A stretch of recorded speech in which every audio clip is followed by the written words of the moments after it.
Welcome to U.S. Phenomenon. Put down those same old headlines. It's time to expand your mind and question what if. From paranormal activity to UFOs, Bigfoot sightings, and unsolved mysteries, this is U.S. Phenomenon.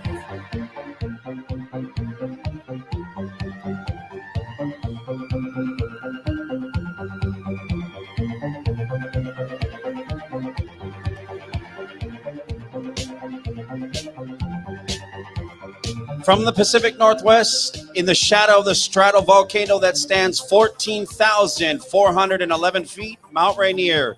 Good evening, I'm your host, Mario Magana. This is U.S. Phenomenon. Tonight, we've taken the show on the road from Buckley, Washington, at Lost Woods Breweries. Make some noise, ladies and gentlemen. We're live on the stream. If you're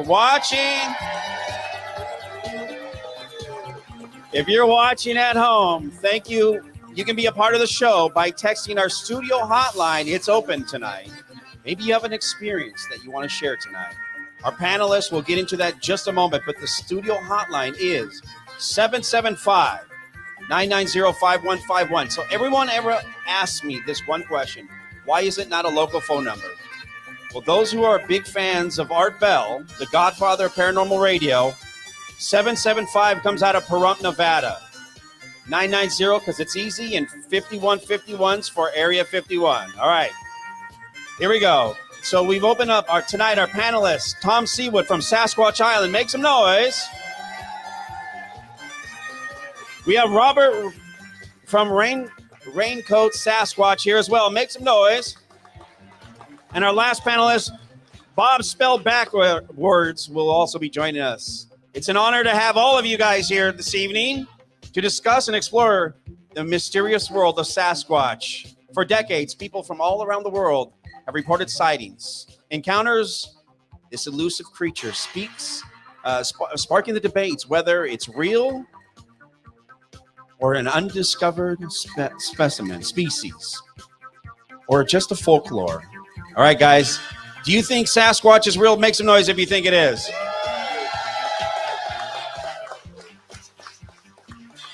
Tonight, our panelists will be sharing their experiences, encounters, and this is a unique opportunity to gain a deeper insight to Sasquatch and the ongoing debate surrounding its existence.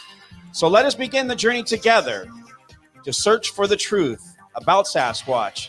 It all begins right here, right now, on U.S. Phenomenon. So let's begin this thing. Let's open up the lines. If you want to be a part of this show, we'll have the text line open here. But let's begin this evening with our roundtable conversation. Guys, how long have you been doing this?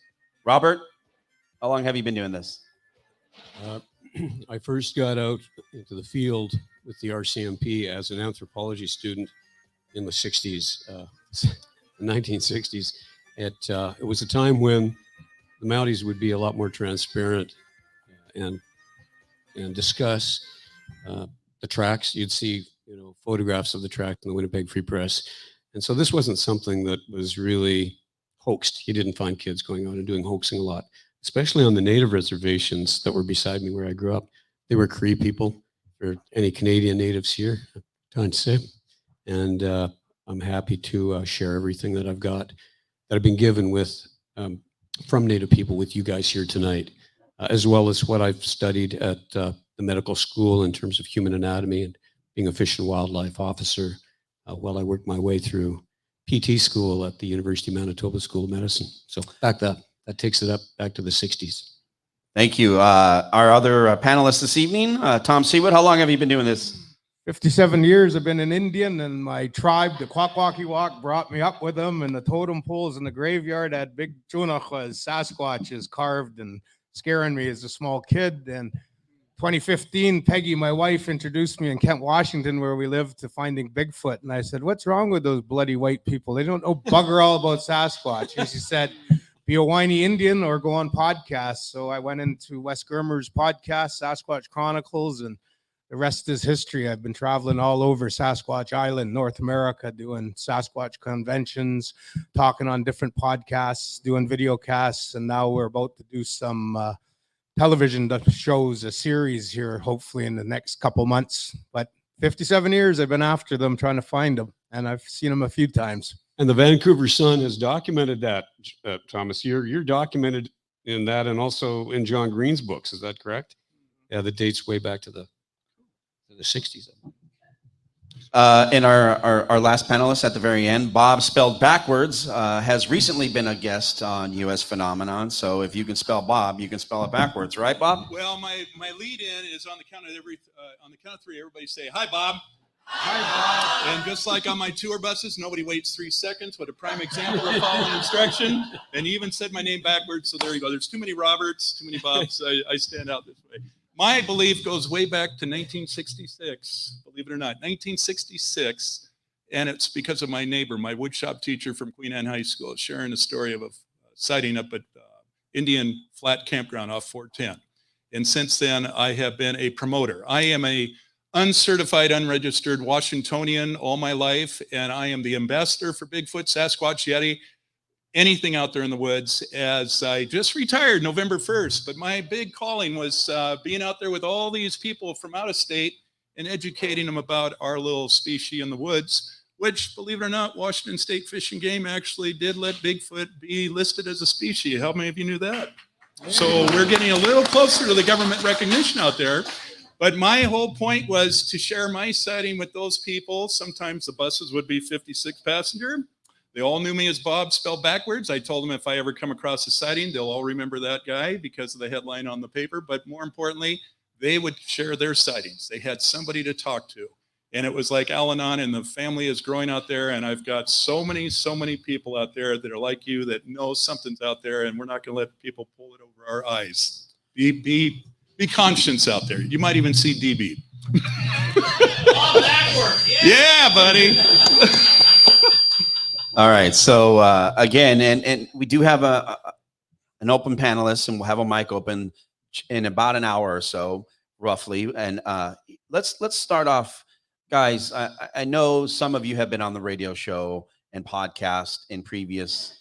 I mean, Tom, we've gone back since Northwest Phenomenon days. So I want each of you to kind of share your experiences, and we'll start off with Robert to my left here. Robert, you're going to go ahead and start off and share your experience, and then we'll move on down the line. Well, I don't know. What do you want to hear about? Do you want to hear about my house getting shook, or do you want to hear about? Let's do the house shooken one. Let's okay. Start there. Well, it's not in any of my. Kind of led to a divorce. We'd had a vocalization, a real roar that was 10 seconds long outside the house in Ketchikan, Alaska, back in, it was around 96. So I hadn't had a sighting in Alaska. I'd had a sighting in British Columbia that I describe in detail in this book. But that didn't lead to a divorce. That was, although I nearly lost a girlfriend over that one, but not lost in terms of legal, but in terms of what was throwing pebbles on my tent. But you can read about that or talk with me about that afterwards if you like. They don't like flashlights. And they don't like headlights. In fact, they'll not turn and look at you when you're approaching with a vehicle and you got headlights on. In fact, if they do, it's sometimes like this, and I have multiple eyewitness descriptions of that behavior.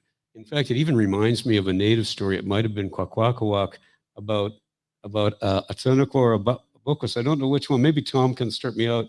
Where the child was, I don't know. It was something about peeping out between the fingers. Tunako. Okay, you can ask about that later. My native friends and later patients. My dad was a teacher at a native reservation in northern Manitoba. I grew up in Canada and then moved to Alaska later. I moved down here first before I went to Alaska, though. Give me credit. So the vocalizations and the house shaking were a couple of weeks apart. I also heard a roar outside the house. I lived in Old Growth in Ketchikan. I moved there in 92, built a house there in 93. I was 40 when I got married. I'd had one encounter when I was in British Columbia as a physical therapist working in Nanaimo. That's described in this book. I think I was interested in my girlfriend, really. And it saw me when I came out of the tent, and I wasn't expecting to see a Sasquatch. I was expecting to encounter some kid from Campbell River who'd snuck up to where I was camping and had been throwing pebbles on my tent after midnight without leaving tracks on the road. So I was having some cognitive dissonance with all that. But anyway, in Alaska, the vocalization, the roar, lasted almost 10 seconds, and it shook the big window in our upstairs third-story master bedroom so badly that my daughter, who was about 12 at the time, came running upstairs, and she was frightened. So was my ex. But I was married 26 years to a military medical officer, and I served as a physical therapist with the natives in Ketchikan. So not one native group, not just the Tlinkits, but also the Tsimshian and the Haida. And it's the Haida masks that you'll see often in my books. The Haidas have a real interesting approach to this. They're not as colorful as the Canadian Kwakwaka'wakw. They just have one kind of Sasquatch. They don't have two sort of creatures like Tom. Two, like Tom will talk about. Tunicus and Wokwis are Canadian Kwakwaka'wakw. So this is a good transition to ask Tom Sewid.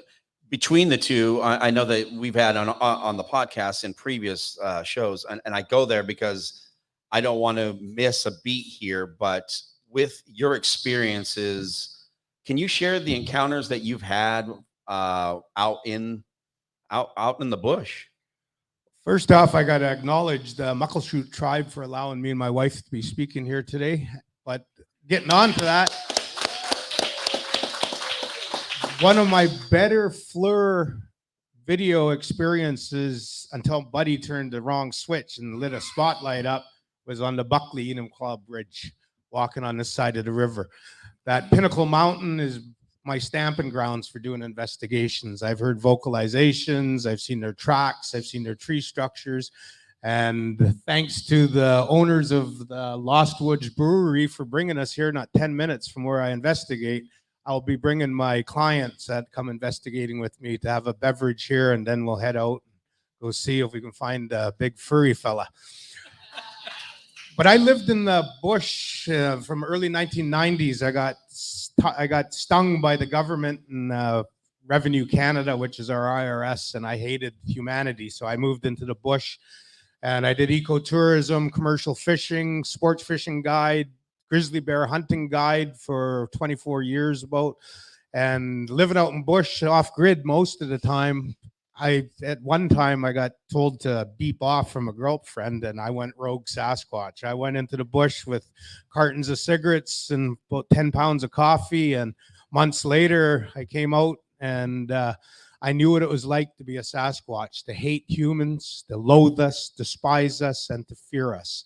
And that's what Sasquatches are. They don't want to be around us. But all the encounters I have had, one of the better ones was me on a commercial salmon fish boat that I was a captain of, a seine boat, anchored out in the bay, heard something, smelled something, put a big spotlight on. There was two big ones, one big male, one big female.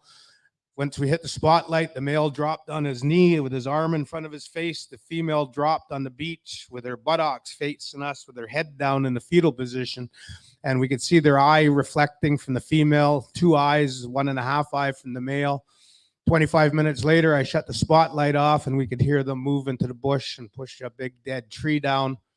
Hour and a half later, my girlfriend at the time and a crewman are sleeping. Me and the other crewman, we watched that big male walk on the beach from here to the back wall, and we lit him up with a spotlight. That was my first sighting, one of my best experiences. And then years later, when I learned not to fear them, and I was working in bush building cabins for my tribe, we were having our garlic and apples being taken at night, and I said enough's enough. So I hid in a pile of leaves about 6 feet high, and just the coming of dark, this big Sasquatch was walking through the bush looking at my cabin's back walls. And when he stepped off a berm about 5 feet high onto our outhouse trail, I popped out of the leaves and said, "Hey, what are you doing?" And that Sasquatch just rah, looked at me, screamed again, jumped on the bank, turned and ran. And I was eyeball to eyeball with the Sasquatch. And it was a juvenile one, probably I'd say a teenager.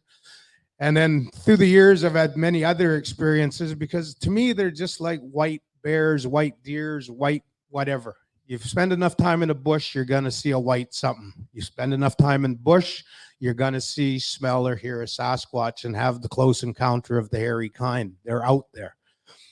Sasquatch Island, Indians call North America Turtle Island because it looks like a turtle from space. I'm not going to get into that. This is a Sasquatch gathering, not UFOlogy. But Turtle Island, I call it Sasquatch Island because every Indian tribe of over 630 tribes in North America have a name and stories and beliefs and perspectives about Sasquatch, which they refer to as the other tribe. And you will always respect them. You'll never harm them. You never think of killing them.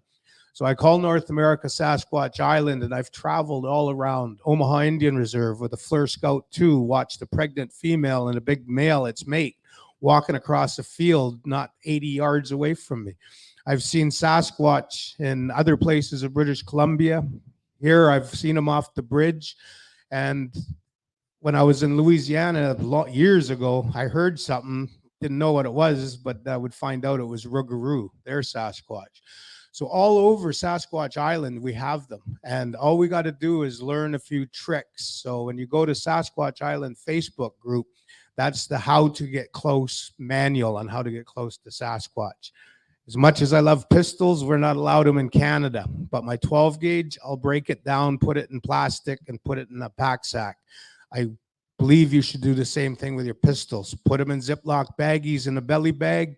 They're ready to go when you need them, if you need them, but have that smell and visual of a pistol hidden.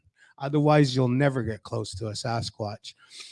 So hopefully some of you will come share your encounters with me today. Tell me, what you've seen, and I'll share with you characteristics like Sasquatches. When they look at you, they're going to drop, put their hand and arm in front of their face. The Coast Salish tribes from Washington State, the Vancouver Island, and over to Vancouver area call a Sasquatch the Watcher. Now, this will probably tweak to some of you. You're in the bush. You hear a branch shaking. You turn and look, and all you see is a bough bouncing like that. But there's no bird, no raccoon, no cougar cub, no bear cub. What that was a Sasquatch grabbed a branch and pulled it down and looked at you. And it made a judgment call. You're comfortable in the bush as they are. You're a bushwalker, a bush dancer. You're not stumbling and tripping. You don't have mountain equipment and REI clothing with little water bags with straws going to your face. Come on, you that's look the best. like a busher. You're mushroom picking, hiking, hunting, forest timber cruising. But that bouncing bough, all it was a Sasquatch pulling it down, making judgment, pulling it further, letting it go. And as he turns, the bouncing bough says, I saw you. I respect you. I'm going my direction. You please do the same. And what is the Sasquatch? Years in the bush and seeing them. Yo, Wixas, Majos ye Jonahua. Hello, how are you doing? I don't know who you are, Sasquatch, in my Kwakwala language from my tribe. And you will hear, Yo, Elakasla. Hello, I'm doing all right. So if you want to find your Sasquatch, you go sit with the muckleshoots down here and other areas where you investigate. You sit with the tribes and you learn their protocols and permissions for investigating Sasquatch. Then in turn, you learn how to say, hello, how are you doing? I come in peace. And when you get close and you hear them, smell them, you might not see them because they're hiding. That's when you speak the language, and you will be surprised what they'll say to you because they are the other tribe. United States has 3 recognized indigenous people, two, Inuit and North American Indians. Canada has 3, Inuit, First Nations, which I am, and the Métis, which you call Cherokee down here, a lot of their tribe. Well, once Sasquatch is conclusively identified, we will have the 3rd recognized indigenous tribe of the United States and the 4th indigenous tribe of Canada. DNA's coming in, they're human. So when the Indians say they are the other tribe, that's what you're looking for. A tall, hair-covered, nocturnal ability with their eyes, stink, another form of human. That's my belief, my opinion, but I've lived decades in the bush, and what I've seen, heard, and from time to time, yo, Wixas, Chonacha, hello, how you doing? And I get an answer. I know that I'm not dealing with a monkey or a Gigantopithecus blackie. I'm dealing with the other tribe. Okay, ladies and gentlemen, how many, by a raise of hands, have ever had an encounter with a Sasquatch? Do we have any? We do have some out here. We do have some out here. That's great. I have not had an encounter. Yeah, right. I have not had an encounter. Let's go to our last panelist, Bob, spelled backwards. Bob, you have a unique approach to this because of what you've done for most of your life, either being in different industries, but collectively becoming almost like in the Catholic Church, most people say the confessional, that this would be, you would be the priest behind the Sasquatch, where people have come to you and shared their stories. What have you heard in all of your travels from around the world? Or in summary, those that reported sightings to me, in most cases, they don't want to see it again, but they do affirm that they saw what they saw. They don't know what it was. They just know they saw what they saw. And they didn't share the story or sighting because they didn't think that anybody would believe them. They didn't want to be laughed at and made a joke of. And once I shared my sighting with my wife, they felt down to earth with Bob. And it was like a ministry on the church. Now, for an example, I just retired in November. I took on the last assignment with commercial driving. By the way, this is the first winter I'm not chaining a commercial vehicle. I chained my buses to Crystal last year. I can't celebrate more not being on the road with snow. 2 weeks before I left the company that was doing the Columbia River, Lewis and Clark, you see their ads on TV. I actually had a U.S. Marine active duty on my bus with his wife, and we had another couple on the bus, and they had heard my sighting, and he came up to me with his wife and shared a sighting just last year in the snow up in the Sierras, where his platoon was being targeted by several of these creatures throwing boulders at him. And they did have weapons with them. They were not able to shoot at him because of the trees and the vicinity of a local township. They didn't want to create a stir or get attention, but they were scared for their lives. And these are Marines. Marines are the toughest of all our service. And I've handled Navy, Air Force, Merchant Marine on my buses. I will tell you, he was thrilled that I've shared my sighting, and he felt not alone anymore. And he did share with me there's no way he would ever go back to that area. And that, again, echoes through a lot of these people. They do not want to ever encounter, I don't know if it's out of respect or just not knowing what these creatures are capable of. But as Tom says, they are a tribe of their own. They're a people that exist, and they could have been exiled from a different time, whatever. My belief is they're highly intellectual.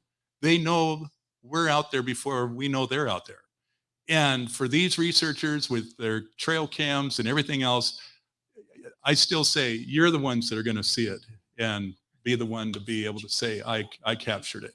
I'm just saying you all have that right. Nobody's exempt from seeing it. And I've had celebrities, paid athletes, politicians, nobody's exempt tell me of their sightings. And for what it's worth, they're still out there and to be found. So go have fun. now, did you want to respond? I did want to share something, Bob. Thank you for that. In a nutshell, talking about the U.S. Marines, I was a Canadian Lieutenant, Butterbar 01, married to an 05, a U.S. military officer. And I was in Alaska. There was a war game behind Ketchikan called Northern Edge in 2001. And the Marines from Pendleton had quite a few boots on the ground with live 50 caliber rounds. So we were doing active fire exercises and running 24 hours a day for a period of 3 days. Northern Edge, Canadians were involved, and the National Guard was there in a supervisory capacity or just an observer capacity. And what happened was, and I was a civilian observer at the time, and I popped up and just in time to see a U.S. Marine gunnery sergeant grabbing a lieutenant, a National Guard lieutenant, by the lapels and shaking him and yelling at him, "Who the F do you think you are?" This gunny was 6'3", 240 pounds. Somebody could have gotten fragged. We had live 50 caliber rounds. And the lieutenant said, "What are you talking about, gunny? I'm listening to this." And nobody got hit. He was just shaking him by the lapels, okay? And he said, "You know what I'm talking about last night on the bridge," logging road bridge that his men had been deployed up north of Ketchikan. The men had been crossing a bridge with their live on foot, only 200 yards from where their trucks were deployed at an old clearing. And the trees started shaking. They were screaming and roaring. The men they were so frightened, they dropped their 50 caliber webbing in the creek. And whatever was shaking the alders in the bushes scared them badly enough that they ran after they dropped their webbing and their ammo. And they ran like heck to where their trucks were deployed 200 yards. Can you imagine how the gunnery sergeant felt? Super peed off, right? So he's taking it all out on the National Guard, saying, "Where'd you get a guy in a ghillie suit? Somebody could have got fragged." He's thinking the National Guard hoaxed this, right? And our Guard guys knew nothing about it, absolutely nothing. And the gunnery sergeant almost got called up before the mast because of it, and it tapered off. But I just wanted to say, those guys were scared. They really were scared. And those are Marines, U.S. Marines, who are used to a lot of action. Let me show you something from Washington State. Thanks, Tom. Can I get your help, Tom? Okay. Are we upside down? Yep, we're upside down. So how many of you know where Oakville is? Have you ever heard of the Brown thermal image? How many of you heard of the Brown thermal image? Anybody? So 4 years ago, pull out the whole, take this in, Tom, right here. Okay. And we can drop it a bit, Bob. Just drop it down. It's a. Thanks. So this is a thermal image, and it's blown up to life size. At this point, and I went out and investigated. BFRO was there. There were all sorts of people out there, and John and Sarah weren't looking for any money. They were concerned about their kids' safety behind the gazebo where the forest comes down. There's a bit of weird stuff going on out there too. I could tell you about that by personal experience. I'm not too into woo. I try to boil it down to biology because I'm a human biologist. All right. But this is about 6 feet 10 inches to 7 off the ground. And so what you're looking at here is above that. And I just want to say, a lot of the skeptics have said, well, this is a cow because there was cattle behind the tree line. There's no way this is a bovine. Thanks very much, Bob. In fact, if you allow me to dip into a bit of anthropology. Sorry, Tom. I kind of looked at the Gigantopithecus theory as an anthropology student, in 1968 when I was studying zoology and anthropology. That didn't seem to hold because they seemed too human, even without listening to what the natives were saying all along. These are not animals. These are these are people. They are a type of people, okay? So here's a people from China reconstructed by Dr. Grover Krantz, but this is a 2/3 size reconstruction. This is not the actual size of Java mat. This is Meganthropus, Homo erectus. We know that the DNA of Sasquatches, Dr. Ketchum has spoken with me on the phone.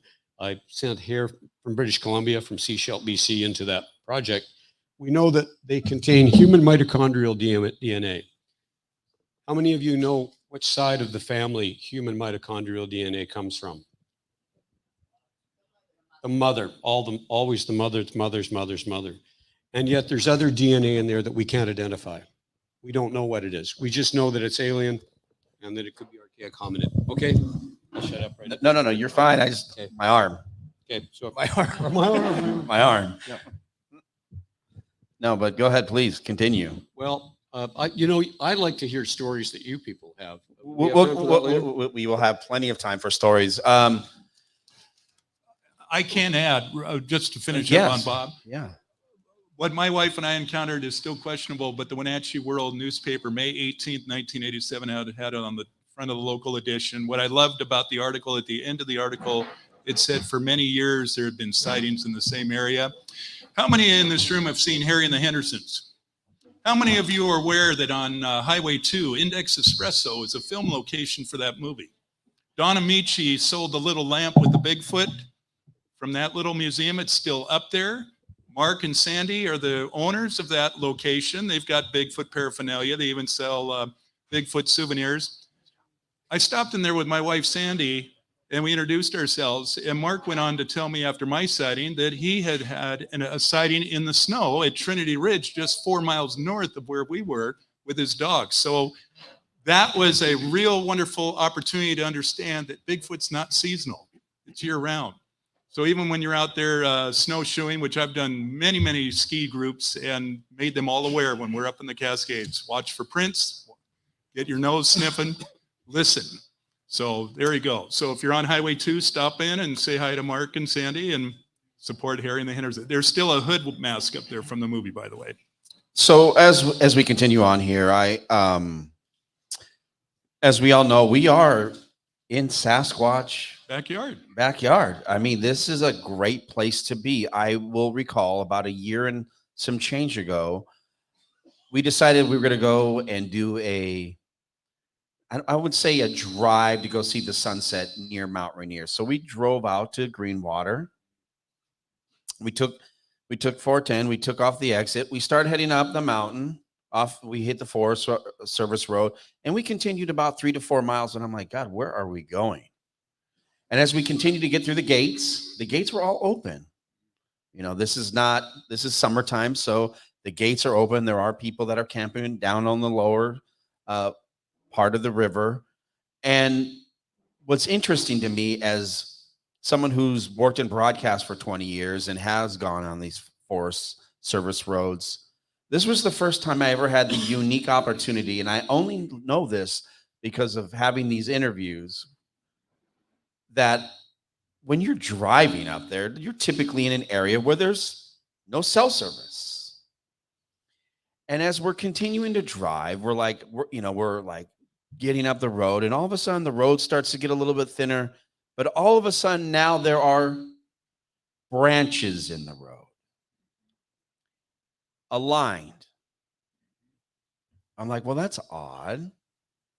I'm like, I've never seen this before. Very strange to see. But it wasn't like they were just like they fell from a windstorm or anything. They were placed there strategically, one after another.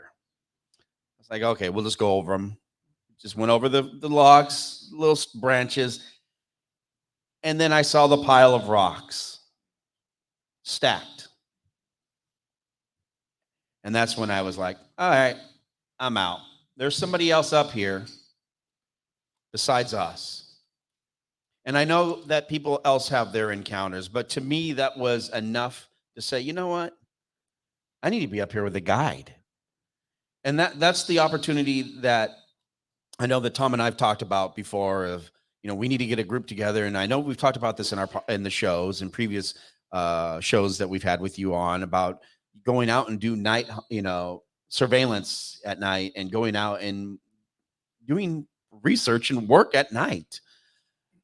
Tom, can you share your experiences out here in the Muckleshoot tribe? I mean, we're in the Muckleshoot Nation, so share those stories that you've shared with me before. Well, when I first came down here, moved down here, it took me about 4 or 5 years to really get acclimatized to living in Kent, Washington for longer than 3 weeks. I remember days I'd look out the window and Peggy go home, go back to your bush, come back, I'll be here. So I did. So anyway, we got invited to the Muckleshoot Amphitheater of all places, and they brought us down the hill behind the amphitheater where all the native tribe members dumped their fish carcasses and bones and hides, no plastic or glass, which I was really impressed with. But it's a dumping ground. And we went down the pyroclastic flow, I guess, cliff on a road, and we set up, and they shared with us the stories of their encounters down there investigating. And I kind of thought, I think these guys are pulling my leg. We're right here at the urban environment. But then it taught me something, what I call transition zones, going from where they sleep down to where they harvest their human-produced proteins. So when we investigated further along that river, we found places where farmers were dumping all kinds of stuff over the pyroclastic cliff down into the river bottoms. And then one day we found a road down there just over here a bit. And now I see that it's a transition zone. Those Sasquatches coming down the river, going down not all the way to the amphitheater, but to the areas where the other transition zone, the creeks and everything, go up into the farm areas. So this is why I think it's a real hot spot. And we know Green River is up the canyon. And a lot of people say, well, they're migrating up there. And I'm like, why would they? They're Indians. We're lazy. We got short legs. We don't want to walk all that way. The rocks are slippery. There's snow on the ground. So they're staying down here. So in the area around here, investigating, I drove over another bridge today that I was like, I got to come back here and go under that bridge. They're natural caves and shelters for or artificial caves and shelters for Sasquatches, man-made. Abandoned farms and buildings. Take a look at them. And down in the river bottoms, you know, I know this is a hot spot, you know, and it's, you know, it's, you just got to be able to think like a Sasquatch. So go to sleep at about 2 o'clock in the afternoon, wake up around 8 and 9 o'clock at night, have something to eat, go out there and be out there and watch like I do over here across the Buckley Bridge, take that right towards Pinnacle Mountain. And the first big farm you come to just below there, park your vehicle at night and watch the humans. Watch them turn their porch lights off, their first floor living room lights and TV. And as soon as those bedroom lights and TVs go off, roll down the windows and listen. You will hear the chatters, the claps, as the Sasquatches are coming down to feed on the human-produced foods. And it's amazing that what I've learned with Sasquatch is I've spent decades out there in the bush. My knees are bad, and I wish I could get up the Alpines again like I used to, but I think those days are over unless I use a vehicle or a helicopter. So I can't get up to the Alpines in the summer where they are during June through until when the salmon come to our streams in the Pacific Northwest. But now I've learned, got to think like a Sasquatch, got to go to the compost bins, go to the areas where they're going after compost bins, fruits and vegetables in the backyard gardens. You know, you dig up a potato patch in January, like right now, you're going to find potatoes. There's some leftovers. Then we have our pet foods that are out there, our livestock, our chickens and every other feed in the back shed. And who goes to their back shed to check on the chicken feed or the horse feed between 11:45 at night and 4 in the morning? Sasquatch does, not you. You're busy farting and REM sleeping up in your bedroom. Sasquatches have good ears. All they got to do is come to your house and listen. Oh, farting and snoring. Let's go hit the human-produced proteins. So that's what I look at now. It's a lot easier. Plus, I always got a flush toilet around. So if I need to go to a gas station, get a coffee and a toilet, I got it. So this is one of my best areas to investigate. But it's all the way up the Canadian border and throughout Vancouver Island and everywhere else. Urbanized Sasquatch. And that's what I'm starting to learn are a lot easier to look for. And besides that, like we did at the Buckley Bridge with the FLIR, you know, you can buy FLIRs now for under $1,000. Click to your cell phone, FLIR Scout 2s, and then all the knockoff brands that are even cheaper. They work. And that's when you're going to get them. Yeah, if you go out in the daytime, well, we have someone that works with the group from the Olympic Peninsula here today, but the Olympic Peninsula, the Olympic Project has taught me where Sasquatches go in the daytime. They go to a place that's a pinnacle on top of a mountain or a hill. So they have 360-degree visual, hearing, smell. And when the scouts go, boom, that clan group can wake up and they got 360 degrees exit to get away from the stinky humans. So that's what you got to look at. So if you're going to see one in the daytime, you better be like Roger Patterson and Bob Gimlin. You better be around a bubbling river or creek so they don't hear you. And always do this. Finger up in the air. Find out what the windage is. Never, ever Sasquatch investigate without walking into that wind because they're doing the same thing to you. And if you hear that bang, tree knock, that's Morse code. That could go who knows how far to the clan unit. And the clan unit is like an atom. You have the nucleus, you have the protons and electrons, which are scouts, harvesters, and hunters. And when that unit has to move, it will move in the direction that the scouts tell them to. So it's their military, how they work in the bush. You know, when we used to come across them, we knew. And sometimes my partner out in the bush, my cousin would say, let's go put the jig on them. Let's trick them. And we'd be crawling using the windage. And most times we never did get close to them. You'd always hear that bang, Morse code going through. Even in Omaha, I noticed that. So there's a lot of things that you got to look at that I look to humans, and I see them on TV. And Peggy remembers the day I wanted to throw my beer bottle at the TV screen. I threw Meldrum's book almost across the bedroom one night because of the stuff that's in there. They're speculating, they're bumbling and stumbling. Go to your Indians, talk to them. Go to your bushers, the people that live and work in the bush, the forest timber cruisers, not so much the loggers, because remember, Sasquatches hate loggers. Once the loggers come in with their survey tape, the next thing you know, their home is torn down and trees are dropped and roads are put in and blasting takes place, and that clan unit will move away from the logging slash until it gets really thick again. So you got to think like that. Think like a Sasquatch. And I guarantee you, you're going to better your chances of seeing them. And neutralize your smell. Buy a new pair of clothes.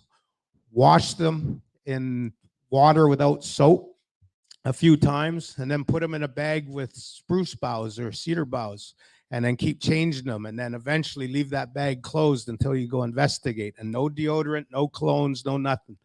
Go and neutralize yourself. And I guarantee you, you're going to get close to them. Neutralize, not neuter, right? Well, I mean, everything Tom says is absolutely right on. I've hunted in Alaska too. Get rid of the clothes. Just some hunters just even wait, you're going naked then? Especially, yeah, go naked. It doesn't get that hot in Alaska. Yeah, I was gonna say. I know you have some. I know you had. I tongue in cheek joking around here. I was joking at the beginning about you ripping pages out here. I was like, if you have a nervous twitch, I can give you a stress ball. I have one in the car, but I know you want to share some of your stuff that you have here that may. We'll get to that real quick, but a question for you guys. We all know that, I mean, how many of you were alive during the Mount St. Helens eruption? Yeah. Okay, so the legendary story of allegedly during this volcano eruption, they were picking up carcasses of animals, the dead livestock that were there. Now, there were two guys that came in that were from the Air Force. My understanding was from the Air Force. They came in and they were to watch. They gave these two guys guns. They're like, you need to watch this. They're like, why? These things are dead, right? Well, in the pile, allegedly, were Sasquatch, dead Sasquatch from the Mount St. Helens eruption. Do you guys have any insight on that story? Do you want to start, Bob? I have transported a lot of military out of JBLM, all different services. And where I heard the story from, can't give away the source, but very, very strong source. And for what it's worth, I would share literally the outline that you just gave. And I would get affirmations from those on my bus. No words, no verbiage, just mm-hmm, mm-hmm. And to go kind of in the same direction. I have a sighting, which was really unique, told to me from a manager that was on my freight dock at Consolidated Freightways back in the 90s. And 3 or 4 Teamsters came up to me finding out that I had this encounter over at Lake Wenatchee. And this manager went on to tell me that he had a friend of his in his car. They were coming down from Bellingham on I-5 by Lake Samish. My wife and I were just up there last week. There's a point in the I-5 area that the trees are in the middle, in the median there, with the view of the lake.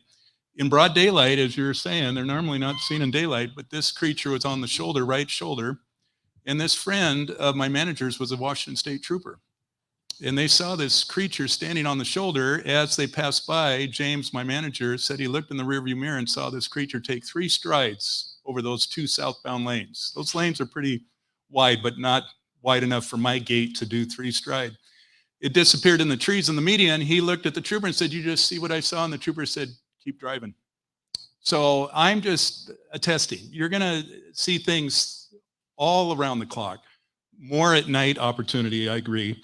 But we have this climate with the government that we should not know too much or be questioning things around us. And my point is, I'm out here to learn as much as I can while I'm still on this earth. And I love your promotion of the Native American tribe. I'm a follower of Yellowstone, 1923, 1883, and I am learning so much from Taylor Sheridan. How many of you knew, as case in point, in the show 1883, when Elsa's on a horse and she volunteers to go watch the herd at night, and she's being told to watch for the sparks under the horse. I never knew in my 62 years that horses spark when those horseshoes hit the rocks on the ground. And they did show on camera that actually happens. So I'm still learning at age 62. But my point is, yeah, the military, they do have a border, let's say, of knowledge, and not to go past the threshold of sharing that with Joe Public or Jane Public. For our Christian-based world, it would throw pandemonium around the world to know there's other things out there that don't necessarily get told to us. So keep your minds open. That's all I can say. We exist. By the way, I'll take a short commercial break. Here's size 15 right here. So Bigfoot's a legend right here.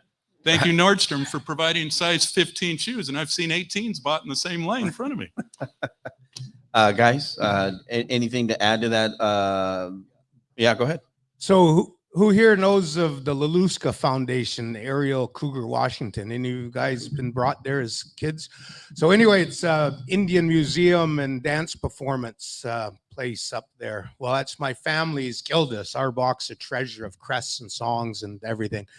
But the family we adopted, Chief Laluska and his family back in 1971, set up that foundation and that performance for the school kids in the Pacific Northwest. Well, then just before the mountain was popped its cork, the father was sitting on the porch and others, and they were hearing the Sasquatches vocalizing down there. And they could hear them running up the hill one night, chattering and yelling. And within a week, it was silent, and the Mount St. Helens popped its cork. When you study the anthropological and indigenous people's history from this area, there's stories about them looking up at Tahoma, Mount Rainier, and saying, we better get in our canoes and go up. We have stories on Vancouver Island and up by Vancouver of the people down here coming en masse to the north to get away from that mountain when she popped its cork thousands of years ago. So I give benefit of the doubt. Yeah, there probably was the odd stupid Sasquatch that got hit and killed there. But I think the majority of the clans had migrated further north, east, and so forth. They knew what was going to happen. You know, animals are smart. Look at your doggy and cat. When they start acting up, all of a sudden, within 5 minutes, there's a big earthquake. So I give benefit of the doubt to the Sasquatches that, they got out of the territory before Mount St. Helens.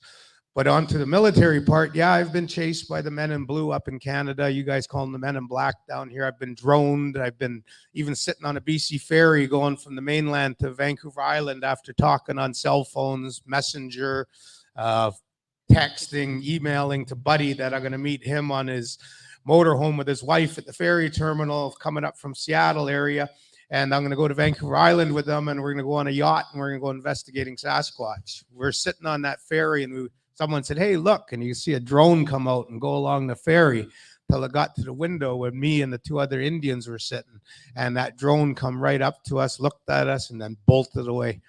So we've been out in Anchor, and Peggy's been there with us where we've seen lights, we've seen things.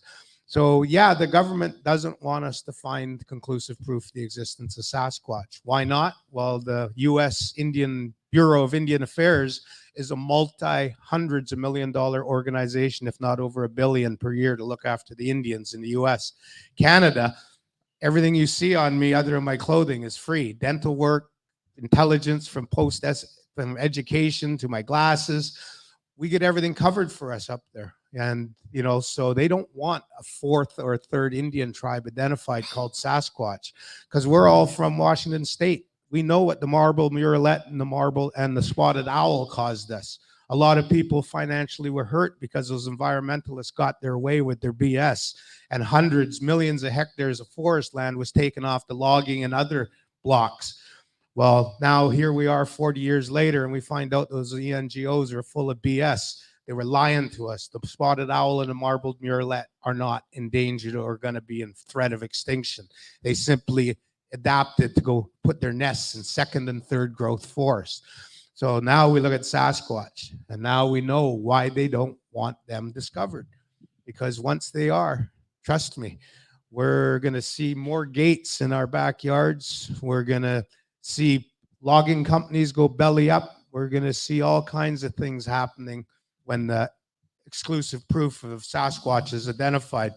But back when Chaz started and the people were acting up in downtown Seattle, my favorite corned beef restaurant was behind the blockades. I couldn't get to it. So the next morning I woke up with a hangover, and that's when I created that design.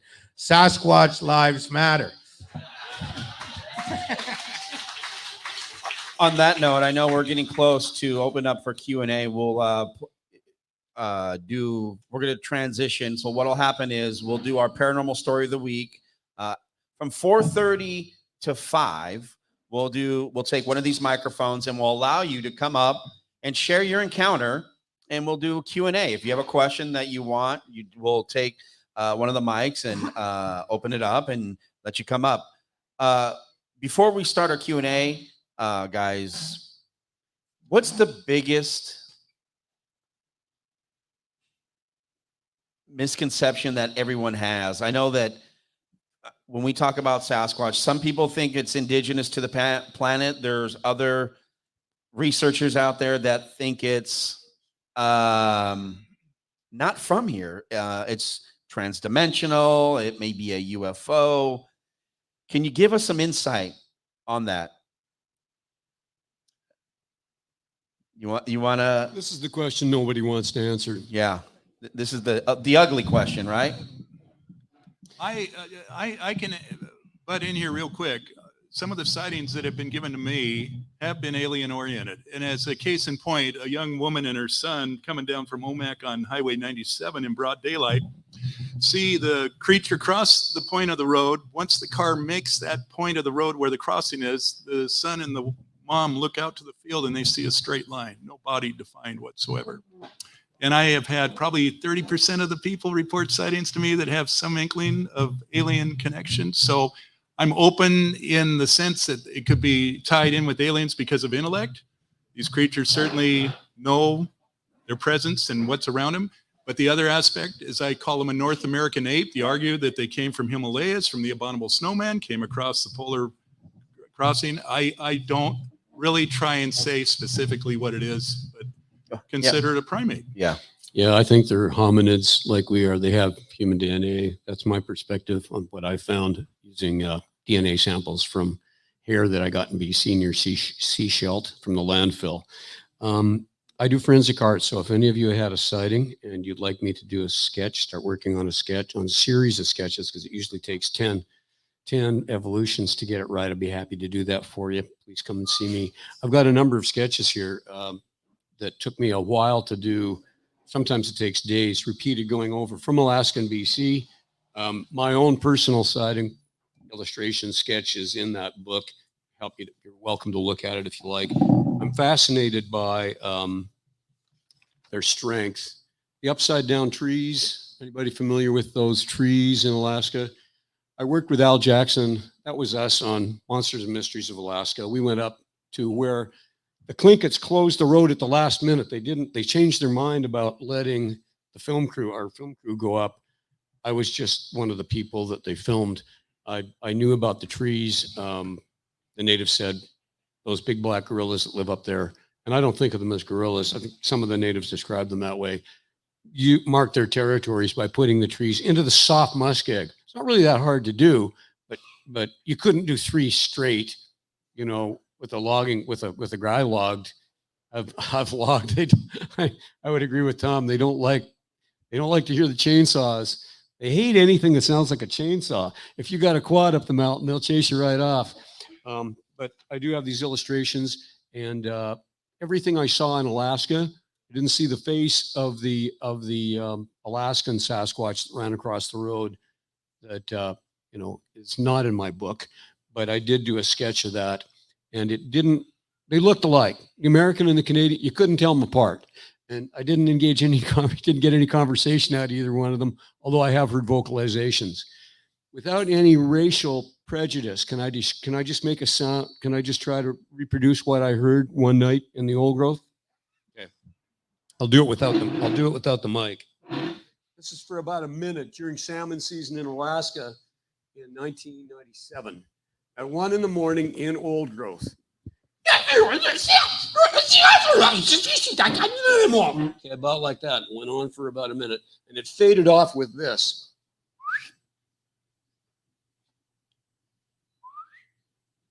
Middle of the night. I mean, there's no varied thrushes. There's no hermit thrushes. You know what I'm saying? There's no nightbirds.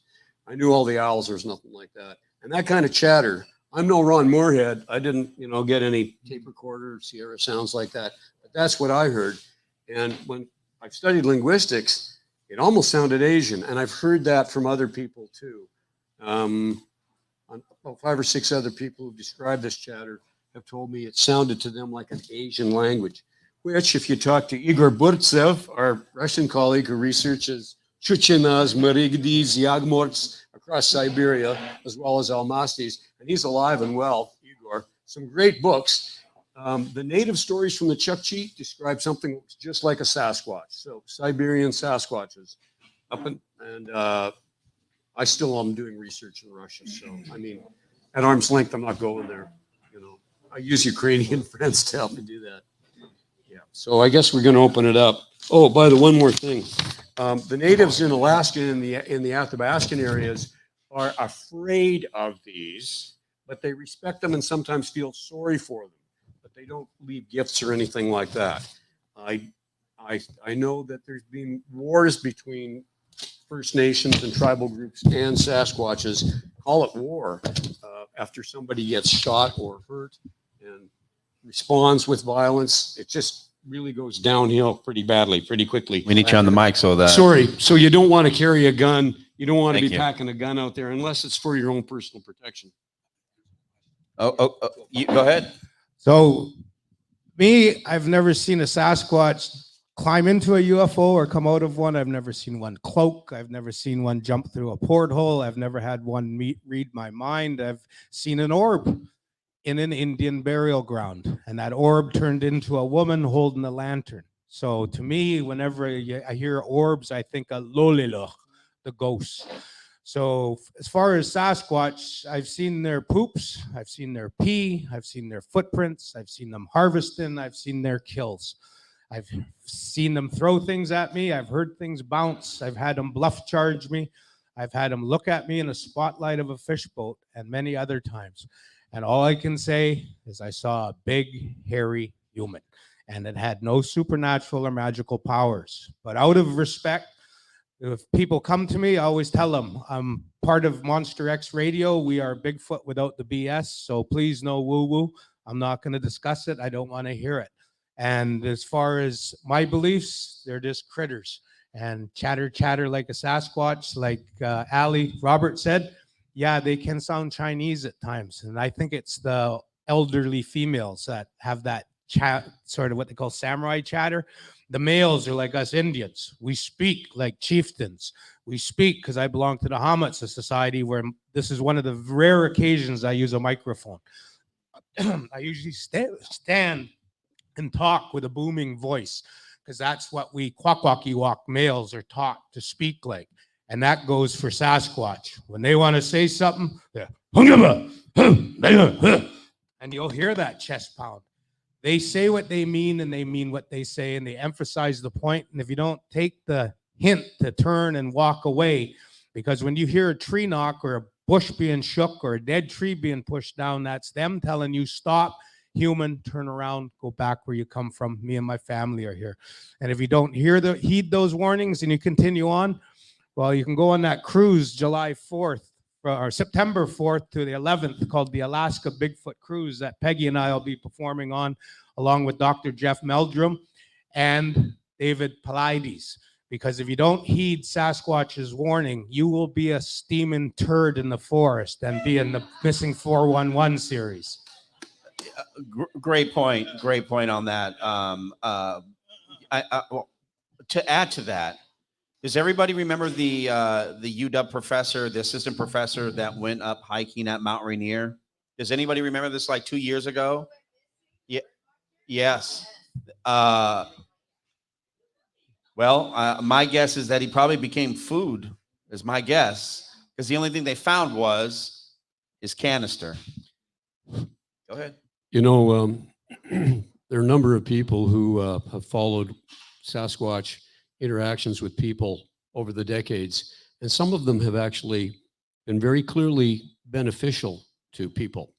Now, I also want to say that not all Native groups have the same perspective. In fact, it's amazing, in spite of how much commonality there is about Bigfoot and Sasquatches in Native oral traditions across North America, and I've been to 45 states, and I've worked in them as a physical therapist with Natives, and I've also been a physical therapist in Canada, working from Quebec right to the Yukon.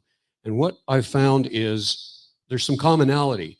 But here's an example of what you'll also hear. With all due respect, I have no doubt that Sasquatches have a flesh and blood existence.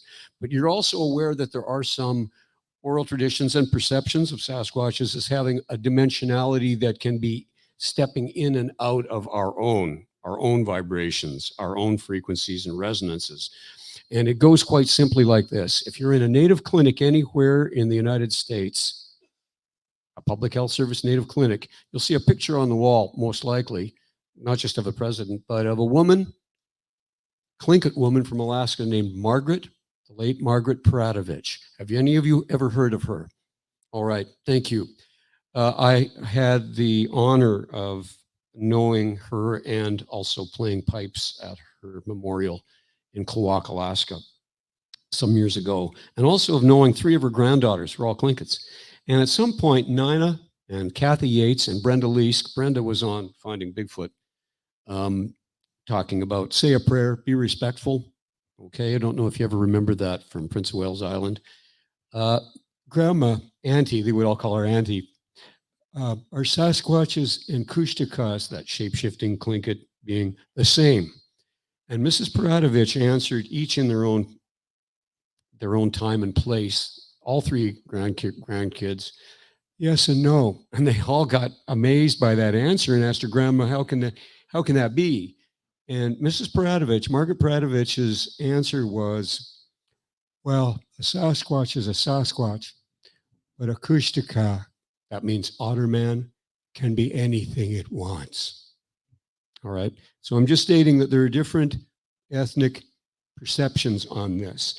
And it doesn't take away from the flesh and blood aspects of Sasquatches. In fact, I think the more we look at it, the more we'll find that there are different types, strokes, types, and flavors. It's like the good, the bad, and the ugly.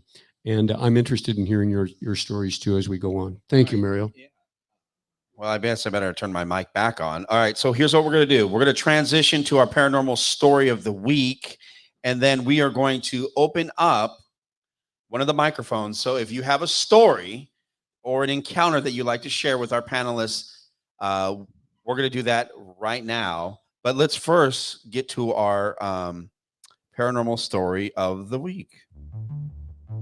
You're listening to U.S. Phenomenon with your host, Mario Magana. Call or text the Phenom hotline, 775-990-5151.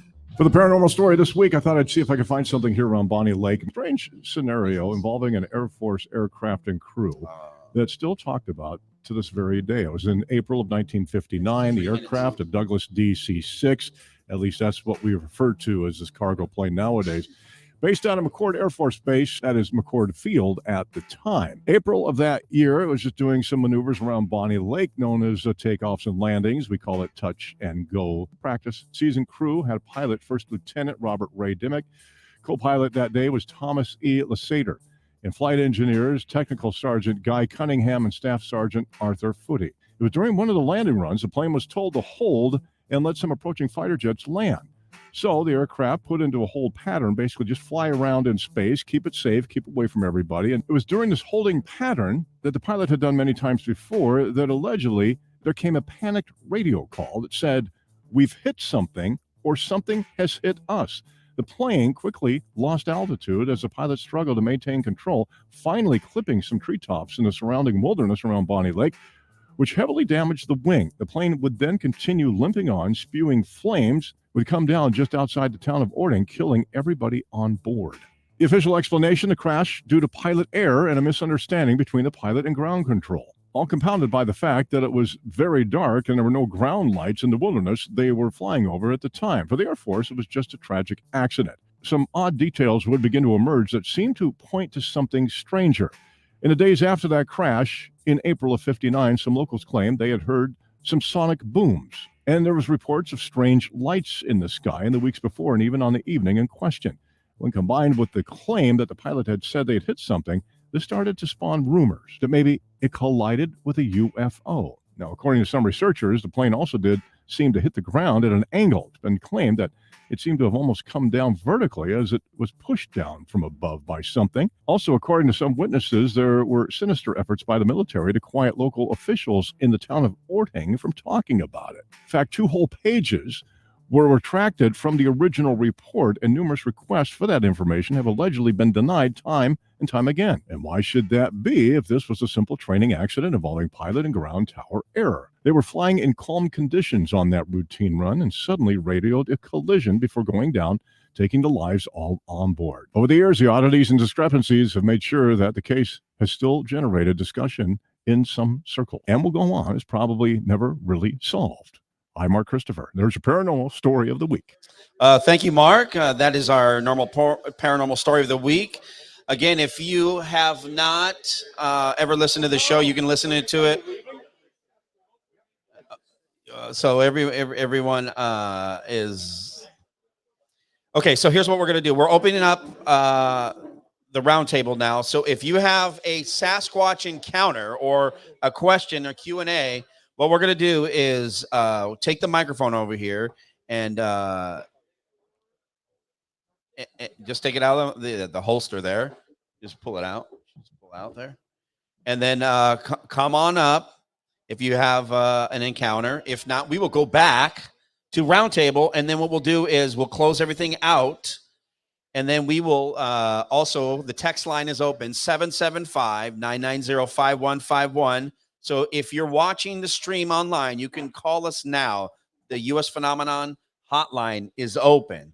We're going to give these guys an opportunity this evening around, as soon as we wrap things up, we have T-shirts to buy, hats, books.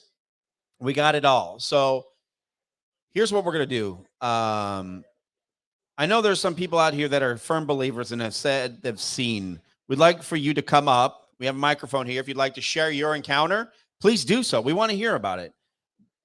This is an open forum, and this is why we're all here. No one's here to judge anybody. We looks like Bob. Do you have okay, here we go. Go ahead and talk. Oh, there you go. Yeah, I mean, all right. March 2019, we lived in Bonnie Lake at the time, and I was headed to a job in Issaquah. So if anybody knows where the old cannery is, and that little S curve that goes around the West Valley Highway, it was rainy, foggy that morning. I come around that S curve, and about this big, 1, 2, 3, 4, 5, all black, across the road. I stopped and went, what the was that? I see, just like that. I was like, oh. I stopped my truck. I got out. I walked and I turned around and I went back to where I saw it. And I tried 5 steps. It took me almost 10 to get across there. I don't know. I mean, but it's still to this day. I got goosebumps. You can't see them, but that's what I saw. And my first time even learning about Bigfoot was 1974 when I heard about Momo and the Missouri Monster. I was 10 years old. I was hooked since then, and I've been a believer since then, and I always will be. Bigfoot Thank exists. you. Everybody, please make some noise. Hey, Van, what I want to point out, you show the same characteristics as each and every one of my people. They have the same reaction as if it was just yesterday. And applaud you for coming up and telling us that. Yeah, you saw what you saw. So if you're watching online and you want to call us and you have an experience, the text line or the phone number is 775-990-5151. We do have people that are watching online, so they are huge Sasquatch fans. They're like, let's go Bigfoot. So again, for those who are sharing their stories, I mean, it takes a lot of courage, because this is why we open the forum to say, look, this is a closed forum. Everyone here has either had an experience, looking for an experience, or wants to share an experience. And like our panelists up here who have had the opportunity to hear stories like Bob and Tom and Robert here, who have done so much research and have been out in the bush or out in the woods and research after research and hike after hike and blood, sweat, and tears. These things aren't just, I mean, they're so smart from just listening to your guys' stories. Now, do you guys feel that, I want to go back since we're waiting for someone else to come up to share. The guy that went lost, I forget the professor. What's interesting to me is like, even from his family, because I've done a lot of research and I keep telling, what's his name? Missing 411. I'm like, you got to do this. You got to do this case. You got to do this case. Because when allegedly, he was an experienced hiker. He had the equipment. Now, Tom, I know that you and I have gone back round, and I know this, we talked about this in like years ago. If he was such an experienced hiker, how is it that he's gone? The only thing is found was his water bottle. None of his gear was found. All of it's gone. I mean, what can we say to that? Well, down in the Omaha Indian Reservation, where I was taught that Sitonga, they're Sasquatch, from a medicine woman and gentleman who actually, Lucas White, who was sort of looked after by Sasquatch as a young boy when he had to run away from the town and the police and the social services when he was 12 years old there for a period. But anyway, they taught me Sitonga, they're Sasquatch, have laws, very strict laws. Lucas, we brought out here to the coast, and we went investigating with him up in the Cascades, and we sent him home, Peggy and I, with a FLIR attachment to a cell phone and a parabolic listening device and a video, that cell phone to video record. And a week later, he phoned me and apologized. I'm sorry that it took me so long to videotape you a Sasquatch. He had gone and videotaped. It's blurry. It's the edge of a cornfield, but you can see a big brown hairy blob squatch running across the field. But they have laws, very strict laws. Lucas would find a bike with one missing training wheel about 1.5 miles off the road in the timber from the Indian Reserve. He would find a crib infant's toy that they spin and things squeak and all that 3 miles out in the middle of Timbuk flipping nowhere in the Omaha forest of the Indian Reserve. And what we're finding is this guy that he's talking about, that all they would find is a water bottle. So Sasquatches don't use, in most areas, will not take knives and axes from our backyards. So we know they're not stealing that. They have laws, very strict laws. They're not allowed to have metal. They don't use fire. They don't have clothing. They're the perfect human, where thousands of years ago during our evolutionary climb, they said, this is bad. Now, if we look at the gods must be crazy, 1980s show how an empty pop bottle disrupted a clan of bush people and turned their whole life upside down, where the father leader chief had to take it to the edge of the world and throw it back to the gods because it must have been crazy to give them an empty bottle. Well, that's like Sasquatch. They don't use fire. They're not like we are right now as a society, worrying about Putin and crazy little North Korean with their fingers above buttons. So Sasquatches live a clean existence compared to us. So when you hear this story of this guy going missing, what I attribute it to is Sasquatches are like my Hamatsa tribe, or Hamatsa society I belong to. Hamatsa translates in the Kwakwala dialect, meaning human flesh eaters. When you see us dancing in the potlatches and we're going like that and we go, ho! What we're saying is, feed me human flesh and blood. We Hamatsas were the secret service agents for our chieftains. We would take the arrows, the spears, the clubs, and we would kill and consume our enemies' flesh to prove a point. Don't mess around with my chief. Otherwise, we Hamatsas will take care of you. And we have a dance to this day that we dance, and I don't want to get into it too much because we're on radio, but the words and the posturing we do on the floor are very fierce because we are the ultimate warriors, the Hamatsas, human flesh eaters. Which brings up a good point. We hear of Indian stories calling the cannibals from the forest, cannibals from the mountains, the cannibal giants covered in hair. How come a grizzly bear or a wolf pack, a cougar, a black bear can eat a human and they're just a human killer? They're not called a cannibal. Why are Sasquatches, when they kill and go after humans and eat them, they're called cannibals? Because they are human. They're eating another human, just a smaller one, not so much covered in hair with no nocturnal vision. That's who we are. So that hiker that went missing, to tell me everything about how good he was in the bush. He wasn't that good. He heard something, saw something, and he was stupid. He didn't use his well-developed frontal lobes to go, maybe I should turn around and get the hell out of here. He went and got curious and got consumed. And a Sasquatch probably grabbed his backpack and his walking stick, that things they couldn't find. And just like Yellowstone, went to the train station and threw it over the bluff. That's what I think happened to that one and many others. Sasquatches are smart enough to know to clean up their kill.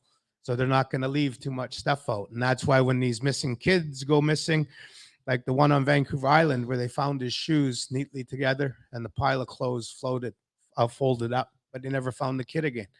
So Sasquatches are covering their tracks. And that's, I've never read a missing 411 book. Maybe I should listen to some podcasts. So everything I share with you is from my experience and my native tribe and other native tribes.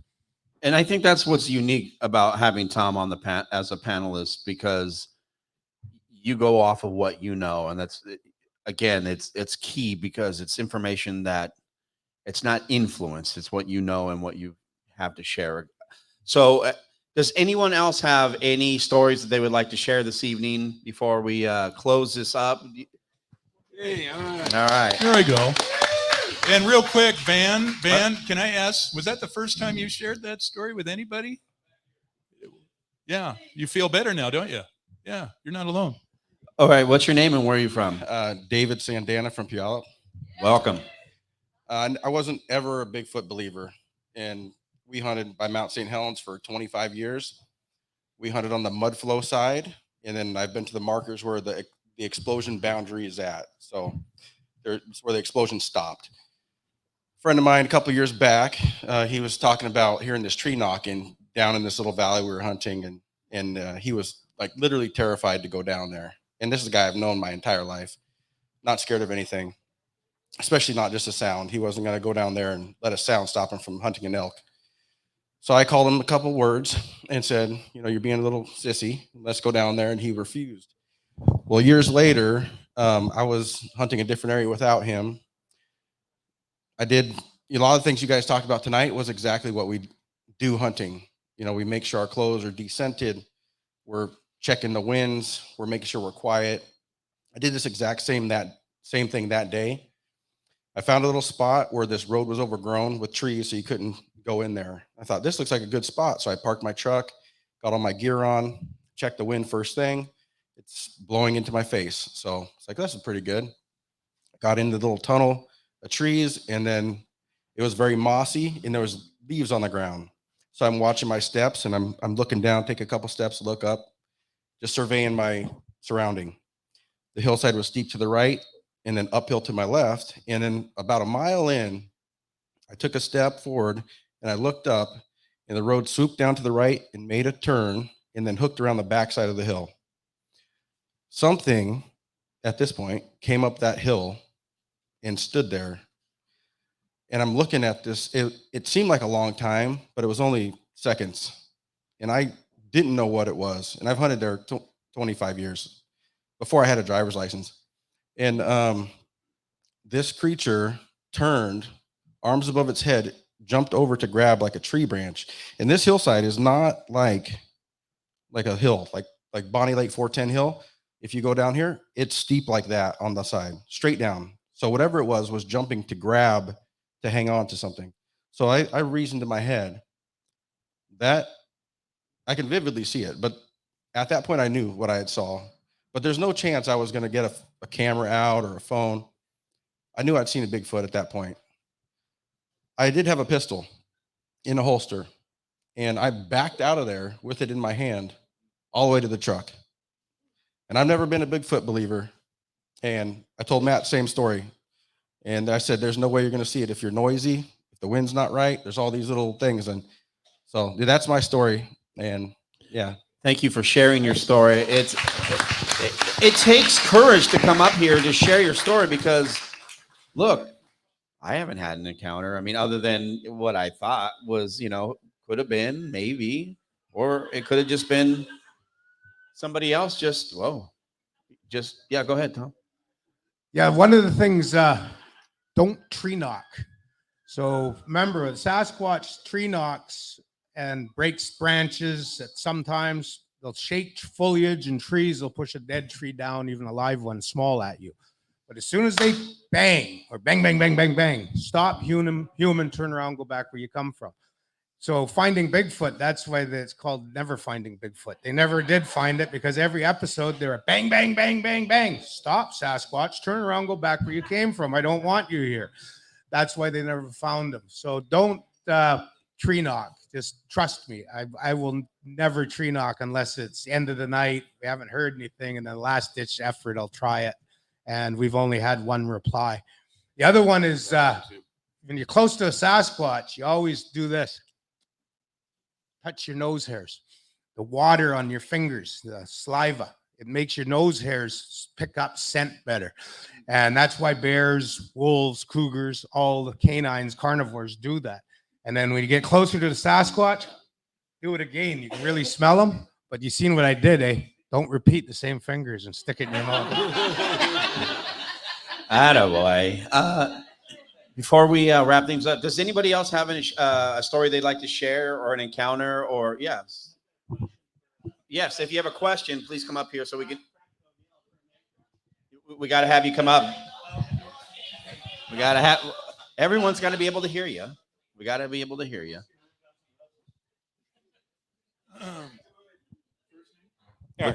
Eric. So the catch can question, people here may not be aware there's a like Bermuda Triangle in Southeast Alaska.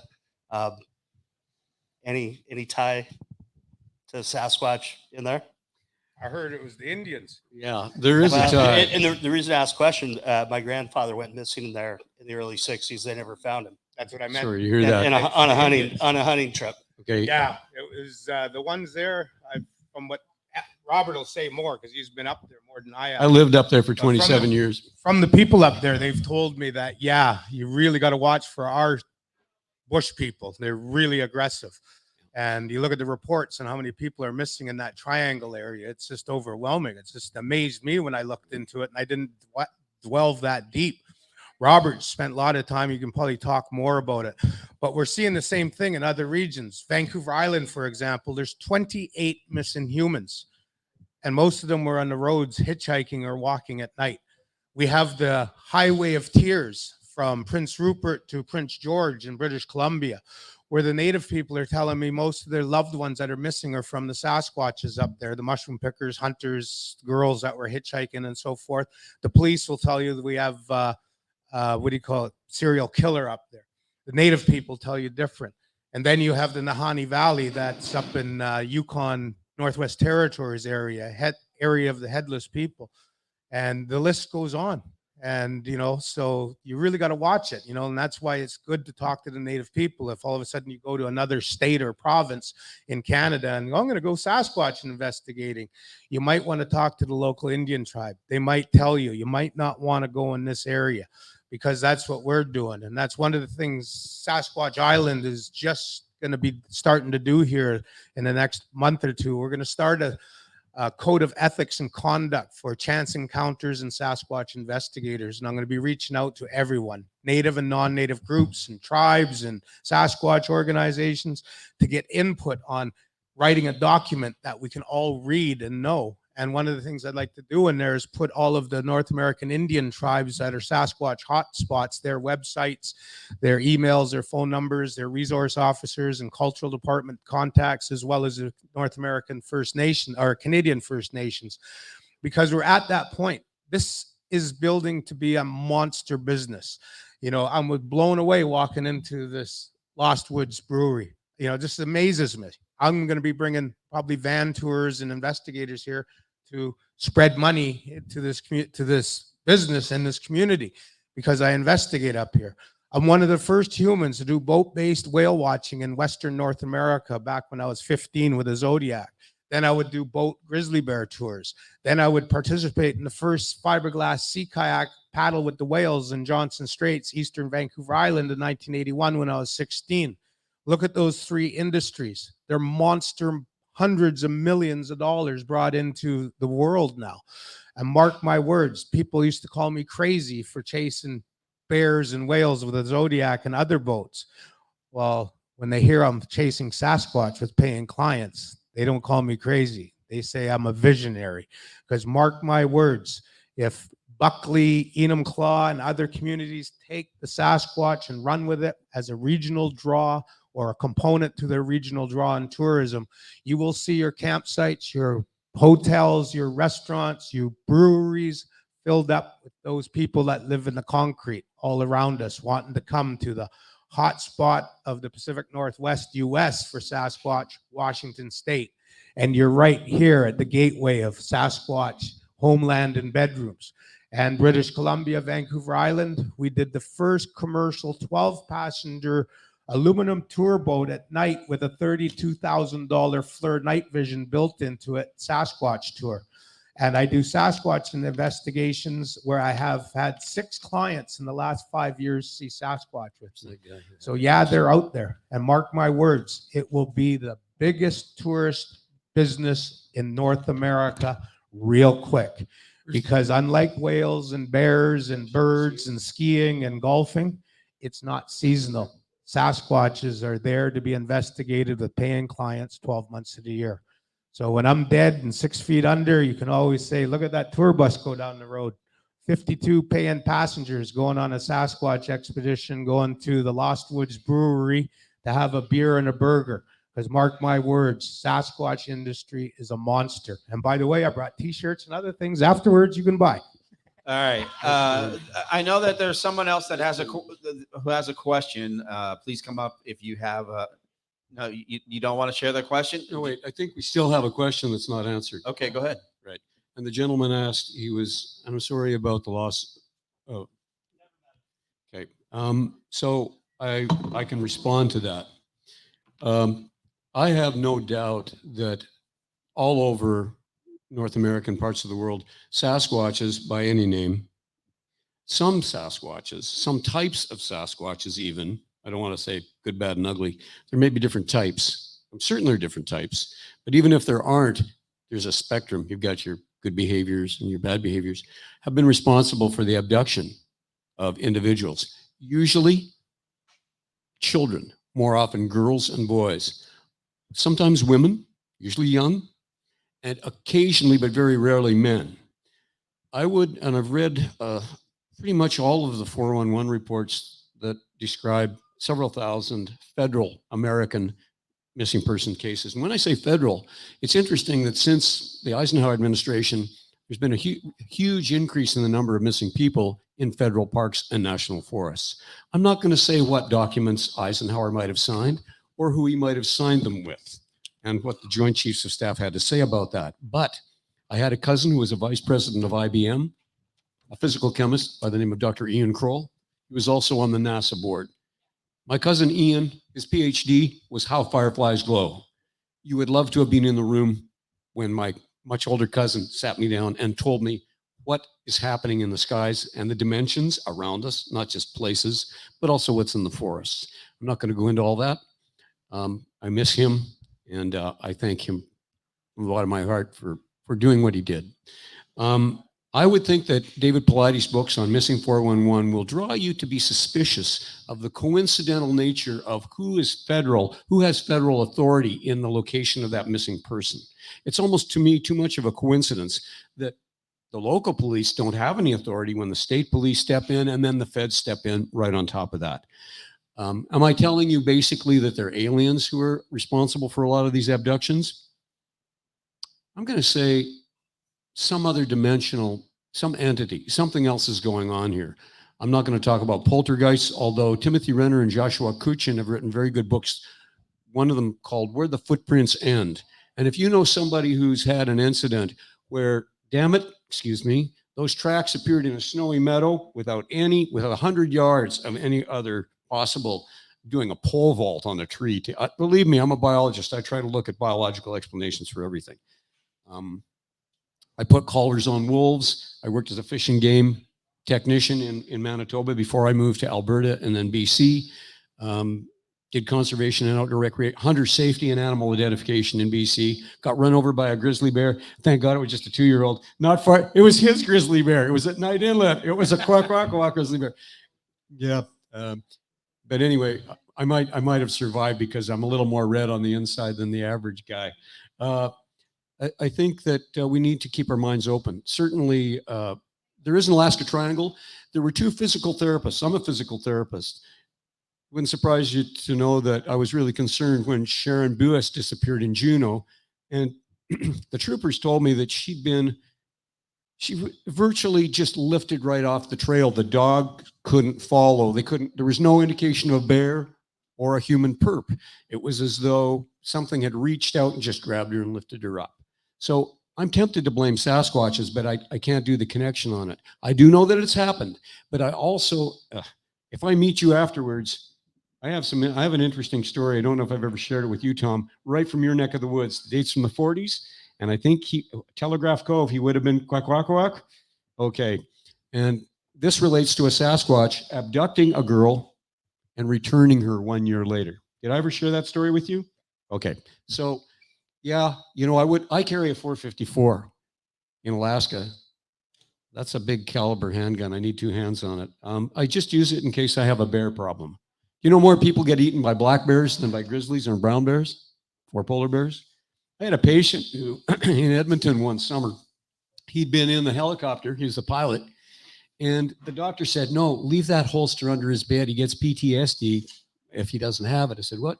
Oh, you don't know the helicopter. He sheltered in the crash wreckage for 2 days while the polar bear tried to get try to tear the helicopter wreckage apart to get at him. Can you imagine his state of nerves by the time the RCMP got to him and picked him up? So I said, what do you got he says, first thing I do when I get out of here, I'm signing on with another helicopter company. I'm taking my 44 and I'm going to find that bear and I'm going to blow them all to kingdom come. So he wasn't a big font. You wouldn't find him in Winnipeg at the Assiniboine Park Zoo where they have the polar bear exhibit in a big plexiglass tube where you can walk underneath the swimming polar bears. You wouldn't find him there. I don't believe I only knocked on a tree once. I'm not knocking anymore. I've only seen 2 Sasquatches. They were as flesh and blood as anything that Tom and I have run into. Didn't have a camera. One was throwing pebbles on my tent. It's in the book. You can read about it. I think it was after my girlfriend. And I can tell you, they don't like bright lights. They don't like motion sensors and they don't like infrared. And they don't generally like dogs. But these are all things that we could go into. I'd love to hear your stories. I'm here to hear yours. All right. So if anybody has a question for our panelists before we wrap things up here, I think we have someone who Q&A. So this is it. We're going to do a last round of Q&A. If you have a question that you'd like to ask the panelists, feel free to raise your hand and you can even yell it from where you're at. Anybody? No, go ahead.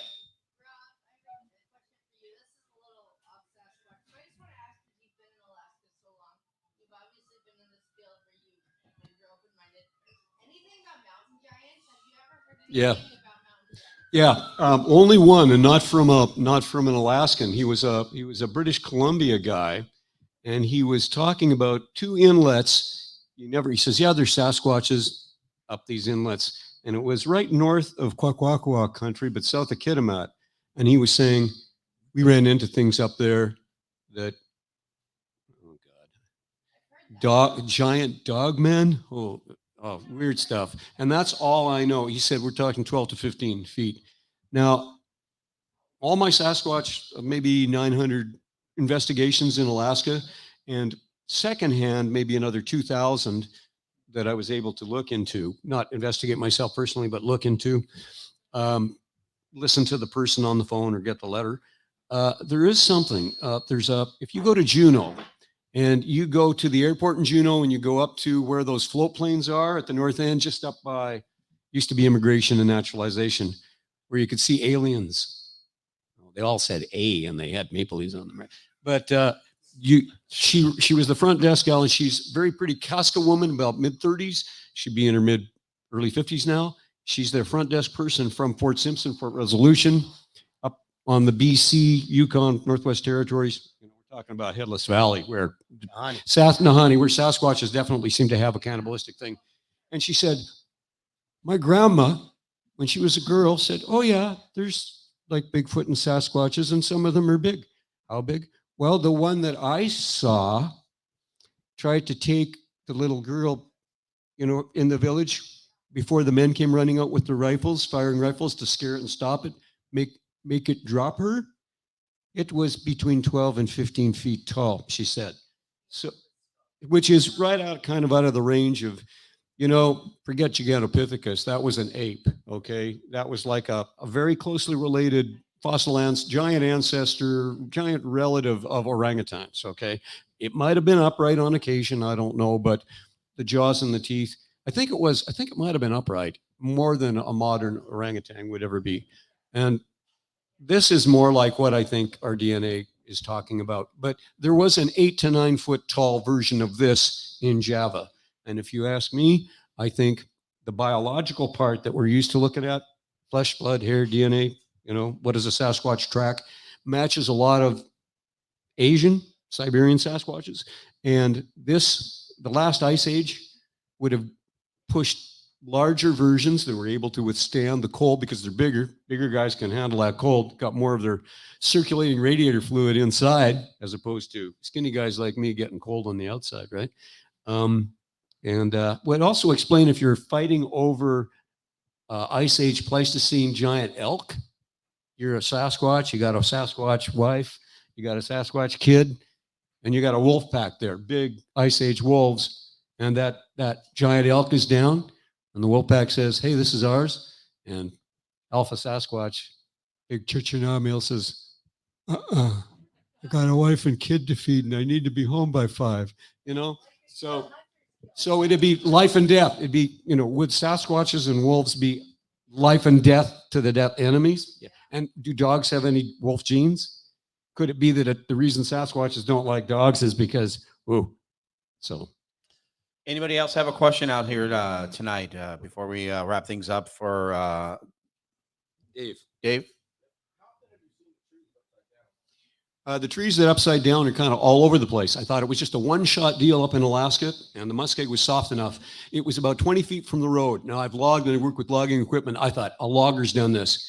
But the natives say they've all seen photographs of those trees before that logging road went in, when nobody went up there except to hunt blacktail. All right? And I believe them. I talked to enough women who said, my husband's Army ex-war photo, they're up there with the buddies, and there's the trees, and there was no logging road up there. So it matched what I found, where loggers had tried to yank those trees out of the ground, and you could see where the jaws, on the cherry picker, the big shovel had gripped it, and they closed in on the wood, but they weren't able to lift it up. Yeah, that's my impression. Those trees were like this around. Those cedars are still up there. I try to find them on Google Earth, but we could walk up there. I don't think they'd stop us. I don't think the Clinkets would stop us, but they do have the road water barged. They really didn't want the camera teams going up there. National Geographic almost got up there the year before we got up there. And at the very last minute, the whole town, Quack City Council, all the elders got together and said, no way, we don't want them, getting involved with their Kushtaka. Tom from Sasquatch Island, go ahead. So when you study the anthropological and historical accounts of the Muckleshoot and other tribes, you'll find that female birthing and menstrual blood is taboo to male hunters. So they made sure they went to their birthing areas. They had their menstrual huts, and they still do, even just down the road here. But anyway, it's bad juju. You don't want to be near it as a male hunter back in the day. So the Sasquatches are the same way. So when you start seeing tree structures, what it's for is that Sasquatch male to be walking, doing his thing, be it scouting, harvesting, or whatever he's doing, and all of a sudden he sees something because he's walking with the wind or edging the wind, and he sees a tree structure or an upside down pecker pole, I call them, with roots up sticking in the ground. It's for him to stop, lick his fingers, step the wind and go, I can't go downwind on that female because of the blood. I got to go upwind, around, and continue on. So tree structures, when you look at the teepees and the lean-tos, some of them are for breaking the wind. They're not for breaking the snow, the rain, the cold. They're just trying to break that cold wind. And I've got numerous pictures of those. But the main thing is, don't waste your time looking for glyphs, tree structures, upside down trees and things like that. And most of the stuff you see on the internet is from people with small penises and they need attention. You know, just don't waste your time, because if you're out there, once you start looking at the tree structures for what they are, you're going to find out most of them are blinds, jumping zones for Sasquatches. So think about a Sasquatch. How does a Sasquatch hunt? Well, we know they throw things. What we can do with a single shot 22 long rifle, a Sasquatch can do with a rock. Can I share something real quick at it? Wait. And then, so that being said, you know, you gotta not waste your time looking for tree structures. Buy your FLIRs, your good binoculars, and your parabolic listing devices. They're under $50. And Peggy and I and others, we buy P1000 Nikons with built-in telephoto lenses, because you're not going to sit there like Les Stroud and other egomaniacs on the television and internet going, look at me, I'm out here doing this and I can start my fire and this is what I think Sasquatch is. They got a small lens. They want you to see them looking all cute and bushy. You look at someone who's got a P1000 Nikon or a camera equivalent to that with that big lens that you can look at a crater on the moon with on a clear night. Well, that's someone who's seriously trying to find crispy video and still pictures of a Sasquatch, because being zero kill, that's how we're going to identify them to be there at conclusive proof. Good video, because once you get that Jane Goodall, Diane Fossey interaction with a Sasquatch with what we call white man's magic, the cell phone, and you can see the tartar and the cracks and everything in their mouth and the wrinkles moving and the pupils going back and forth. How the hell is some skeptic going to argue that finally someone got a close interaction with Sasquatch and we got some pretty good images? That being said, when people say they're interacting with Sasquatches in their backyard, small penis syndrome, looking for attention. Where's the pictures? Because everyone in North America has a cell phone. So don't get your leg pulled and don't believe the bunk and bullshit out there. Use your frontal lobes. You will find Sasquatch if you start getting away with all that BS. As we get close to wrapping things up, I'm gonna let our panelists summarize and give one last thing. But does anyone else have one last question, or does anyone have a question before we wrap things up here?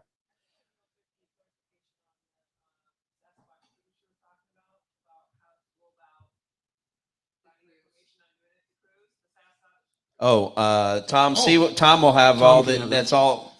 What we're going to do is, so when we wrap up the show here, you guys will be able to interact.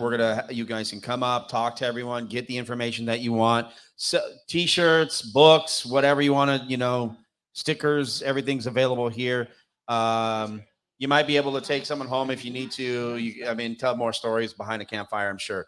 So, from our panelists, as we get close to wrapping things up from the Pacific Northwest here, let's start with Bob. I know that it's as we wrap things up here.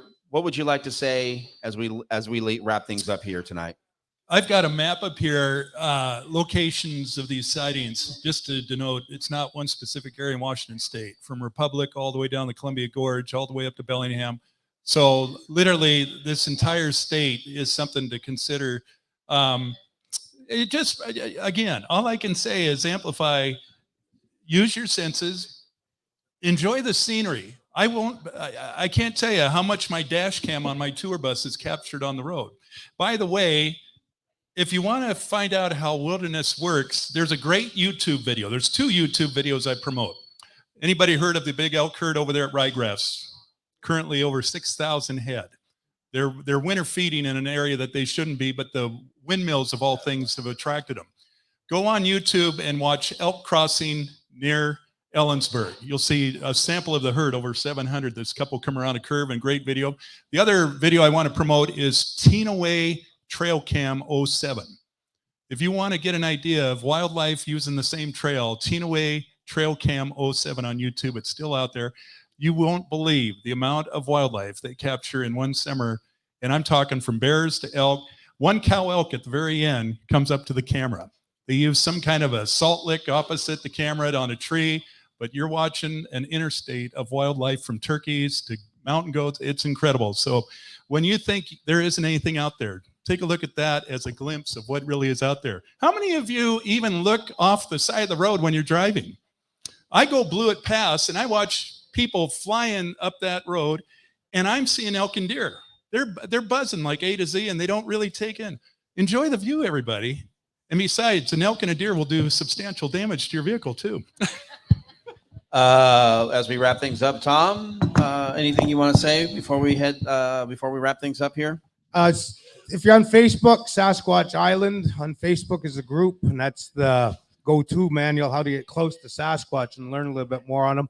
SasquatchIsland.com is our website for email and posts a few other things. YouTube, Sasquatch Island is my channel where a lot of the videos are me out in bush and traveling on a commercial salmon seine boat through the British Columbia coast where most people will never get. And I'm telling you about the Sasquatch encounters and reports and my experiences from there. But Sasquatch Island, we're all standing on it. And I'm here to hopefully help someone get conclusive proof of their existence. Robert, final words. Yeah, just wanted to say thank you, Tom, for mentioning menstrual blood. Okay, in my book, I omitted to include the fact that a year or two after, it was about a year after this encounter that I had while with my girlfriend camping in the middle of Vancouver Island. She was a traveling OT, I was a traveling PT. We got together, CTAC, and we just reminisced about, we'd gone out for a year, so we reminisced about how cool the camping was. I never let them know what I'd actually seen for a second in my flashlight until I finally told her. She bugging me. She said, was it an elk? Was it a bear? I said, it wasn't either. I just let you think. I said, any elk or bear making that much noise? So she said, well, you could have told me. What? And then she described a Squaxin Island sighting she'd had when she was an undergrad. And I said, let me ask you, Louise, one last question. Did you not have your period at that time on that trip? I remember. And she said, yeah, I was. And I often wondered if that's not why at 12:30, every 5 minutes, I got a pebble on the side of my tent. So here's what we're going to do. We're going to wrap things up on the radio broadcast side, but we're going to continue to hang out here at Lost Woods Breweries. Everyone make some noise from the Pacific Northwest as we wrap things up here at Lost Woods Brewery. I'd like to thank our sponsor here at Lost Woods Brewery, as well as Hops and Drops, who is going to feed our panelists this evening. You can join them every Tuesday night for the first Tuesday for their local tap Tuesdays, $4 beers, and they'll feature which will be all day. Plus, they'll be doing prizes and giveaways from 5 to 8 p.m. All right, that wraps things up here from the Pacific Northwest at Lost Woods Brewery. Everyone, thank you so much for being a part of our panel. Make some noise as we wrap things up here. And thank you so much for all of our guests. Bob, spelled backwards, Tom Sewid from Sasquatch Island, Robert from Raincoast Sasquatch, and myself, Mari Magana. Remember to look up at the sky, because you never know what you might see. Good night.